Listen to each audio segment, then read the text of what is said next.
Last week, Olivia Rodrigo made a surprise appearance at the White House's afternoon press briefing to help promote youth vaccinations. Seth Meyers crushed it. He said her appearance should have a big impact on the millions of teens who watch the White House press briefings. That's right. She made a surprise appearance at the afternoon press briefings. It was almost as surprising as when Sarah Sanders would appear at one. Side note here, it's nice to see a real celebrity at the White House after the last 4 years when the previous president could only manage to dig up the likes of Ted Nugent or Scott Baio. Biden's got huge celebrities helping him out with an unprecedented nationwide campaign to get all Americans vaccinated. And all Trump could muster was 18 holes with Kid Rock in his flag pants, which looked like something you'd buy for $6 at a truck stop because you tore the crap out of your good pants rock climbing on peyote. But it's still nice that they're trying. It's not like they're working on commission or trying to get you to upgrade to Pfizer's friends and family plan. Everybody just wants this pandemic to end, and the fastest way out is the vaccine. Maddeningly, we're dealing with a political movement that's made spreading lies about vaccines one of their central political projects. It's become a culture war issue for them. They're even selling merch now, including a "How the hell am I going to drink a beer with a mask on" koozie and a "Don't Fauci my Florida" shirt. Wish those were jokes. Those are real things. Seth Meyers said, cool. So the Republican Party is basically just hot topic for boomers now. Florida is currently reporting daily cases close to 4 times the national average, with the second highest number in the country, and DeSantis is selling merch like he's at a folding table outside the Warped Tour. 2 podcasts I want you to listen to, other than this one, of course. Conan O'Brien had on Weird Al, a tremendous listen. I'll listen to Weird Al talk to anybody. And the other one is the Good One podcast that Vulture does. They had on Dan Harmon, Dan, the creator of Community and Rick and Morty. Think about that, Community and Rick and Morty. The Vulture guy said during the first 3 seasons of Community, it felt like the press didn't just ignore rumors and little asides that the show was really hard to work on, but they used it as proof of your greatness, like, he's so dedicated to making this funny, he doesn't care how long he's making them work. How has your thinking and feeling about being a boss evolved, Dan Harmon? Dan Harmon said, older age and technology and exhaustion and being called out all intersected with, I want to get home by 5. And that should be a human right. A lot of cement mixers listening to this would be like, oh, you're home by 5 after thinking for a living, la-di-da. I wouldn't argue with that, but I will say in therapy, what I've learned about people who study the brain of people who do creative work, it's not like bricklaying. But if you sit for 4 hours and do nothing but not know what to do, it's what we do to prisoners to punish them for being bad at prison. They take them out of where there's certainty about things and they put them into solitary confinement. And we're waking up to that being mental torture. To my cement mixer brothers out there and my EMT workers and anybody listening to this, I'm not saying that what we do is difficult or even important. But I will say is, yeah, if you do it for 8 hours straight, you tend to get the same result. That 4 additional hours of people wanting to slit your throat and your sleep doesn't help, and the less sleep makes you hit the drawing board in the morning of a state of confusion. I would literally put myself in a daze back then. I was popping Adderall like Pez and sleeping on my office couch. My definition of when to stop was when the job was done, which is the definition of suicide if your job is creative. And you're the one in charge of when it's done. How do you know when a joke is finished? How do you know when a story is finished? I would just sit. And then if you were obedient enough, you would sit with me. And then your reward for that, which I'm unfortunately infamous for, is like, maybe I love you. Maybe you're here because you love me. And it's like, no, you pay me to be here. I can't leave or I'll get fired. That is why I transgressed those boundaries, because I was in this fugue state. I would sleep for 20 minutes and then think about the show for 3 hours.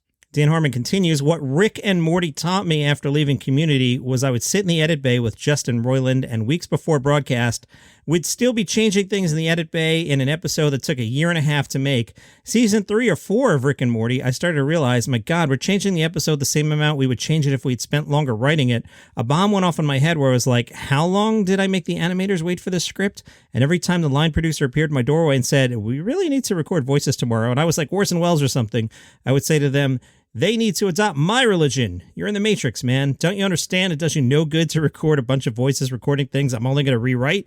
Why don't you just wait until it's finished and then you record something that would be ready for the people? It took me so long to realize that's not true.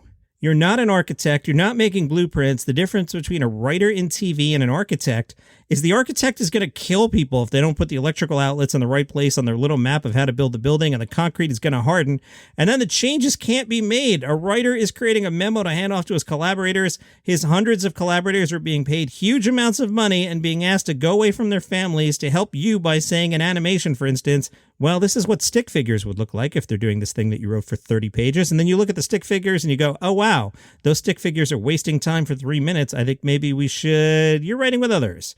You're not a novelist. You're publishing a script that's being adapted by your underlings. You're dancing with 300 people. And I think that would apply even to live action. You know, now that I'm looking at this is so deep. I'm not being coy with you.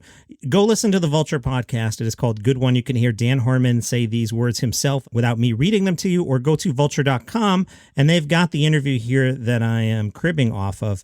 But I'm going to save more of this for tomorrow, plus the answer to whether or not we're getting a Community movie. The answer seems to be yes, but the devil is in the details. So I'm going to break this up and get back to more of this tomorrow. Let's move on for now. Bobcat Goldthwait spoke to the Daily Herald and said, I'm the Daniel Craig of DuPage. Bobcat Goldthwait on living in the suburbs and returning to stand-up after spending more than 3 decades in Hollywood. Relocating from Southern California to DuPage County might seem an odd decision for the Police Academy veteran. He said, moving to the Midwest made sense because I'm considered thin. They moved to the suburbs last January in the midst of the pandemic. It occurred to him that he could live anywhere and still work. He said, I'm really happy to live here. We live on an acre and a half on a dead-end street surrounded by woods. I spend a lot of time with a chainsaw and an axe. The big change is I get up there on stage now and I enjoy it. I don't assume I'll walk into a club and they'll put me on stage. His set is no nostalgia show. Fans shouldn't expect his earlier Bobcat persona. He says any place where it's still the 80s, people are disappointed. I said I'm not going to age gracefully. If they expect me to do Freebird, that's not going to happen. I wouldn't have done that persona if I was trying to become a sitcom star. I had always hoped to do what I was interested in doing. If people came along, cool. His comedy heroes include Groucho Marx, George Carlin, Andy Kaufman, and Tom Kenny, who's the voice of SpongeBob SquarePants, whom he describes as the funniest person he's ever met. Bobcat says, I'm not a social media presence. I'm a VHS comedian living in a TikTok world. From CNA Lifestyle, say it with me, your home for comedy news, Daily Show correspondent Ronny Chieng is working with Sony on an action comedy feature film. The untitled movie is described as a martial arts comedy. Meanwhile, Mike.com recapped Joel Kim Booster's appearance on John Moe's Depresh Mode podcast. Moe asked gentle but probing questions to chisel away what was going on. Joel Kim Booster said he hasn't been able to write jokes in a year and a half since before the pandemic. He's convinced his comedy career is kaput and he'll have to fall back on acting. Joel Kim Booster disclosed he was diagnosed with bipolar disorder about 2 years ago. He suspects his best writing came from manic episodes, and now that he's medicated, he worries those bursts of inspiration are gone. Booster apologized for being a downer at several points in the interview, and Moe offered to pull back if his line of questioning got too intense. Sounds like a very compelling interview. You'll find that on John Moe's Depresh Mode. And the BBC has launched a new comedy award for 2021 with new categories including under 18s and digital comedian. The BBC New Comedy Awards, established in 1995, will this year comprise 6 regional heats airing on BBC 3, BBC 1, and BBC iPlayer. The final will be on BBC 1 later this year. Mawan Rizwan will be the head judge and joined at each location by a different panel of local celebrity judges. He said, I'm so flattered and honored to be the first comedy laureate. I never thought I'd be associated with the word laureate. My parents were actually impressed for once. The bit I'm most excited about is finding the next generation of comedy talent who wouldn't otherwise get a shot at this. There are still so many underrepresented voices, and I can't wait to hear from them. The main prize for the over 18s category is £1,000 and a paid commission to write and perform in a 30-minute audio pilot mentored by a BBC comedy commissioner. Comedy commissioner? That's a gig? Wow. The young comic winner, they get screwed. They only get £500. What's with that? And help securing their first 3 paid gigs, here's $10, while the digital prize is a paid commission for a comedy short. And that is your comedy news for today.